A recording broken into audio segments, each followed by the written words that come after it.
Most people spend their lives believing they are awake. You process information, move, and speak. But clinically speaking, you are fast asleep. The default human condition is a state of deep, waking unconsciousness. We operate through a series of biological scripts rather than conscious choices. The historical Buddha called this avijja, ignorance. In neuroscience, it's the default mode network, a web of constantly firing nodes. You execute pre-programmed karmic habits. An insult triggers immediate anger. Boredom triggers grabbing a phone. There is zero delay between stimulus and reaction. In this state, the primitive animal brain is in total control, dragging the ego through a cycle of reactive chaos that the Buddha called samsara. Escaping this cycle requires more than just a passive wish for change.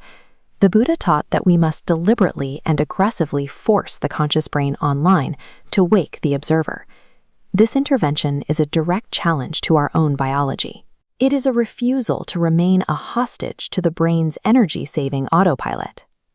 Modern mindfulness is often framed as a soft, passive relaxation technique, but the historical application of the practice is a high-intensity psychological tool.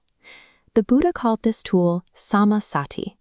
It is the sudden, jarring shock of realizing you are here in this exact millisecond after being lost in a stream of thought. This act of noticing carries mechanical weight. The moment you recognize the distraction ceases.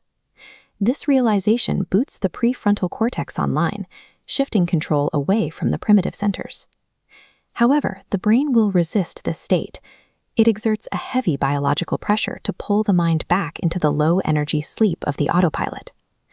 Because the mind's gravity toward unconsciousness is so persistent, we need a physical tether to keep the conscious brain from being pulled back under. The Buddha provided this tether through anapanasati, the mindfulness of breathing.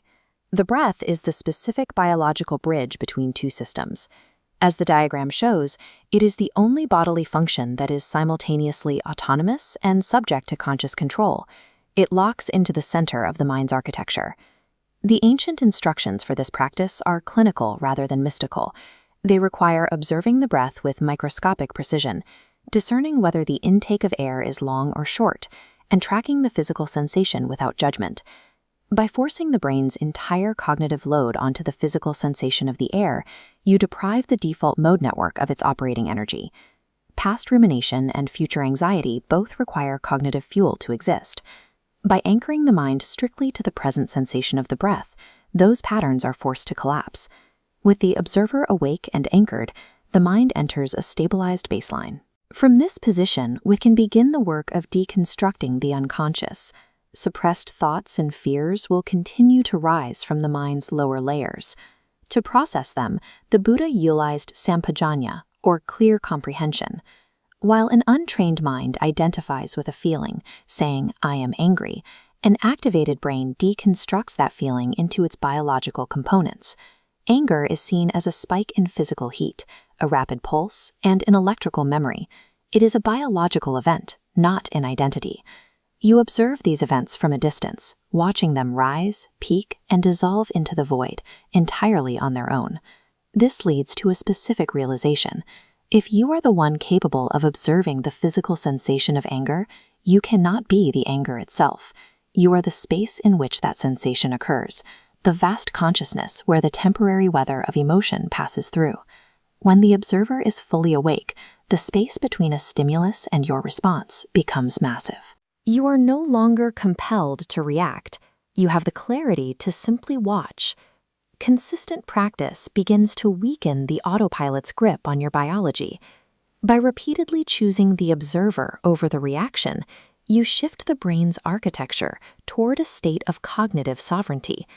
You have stepped out of the biological fog and into the clarity of the present.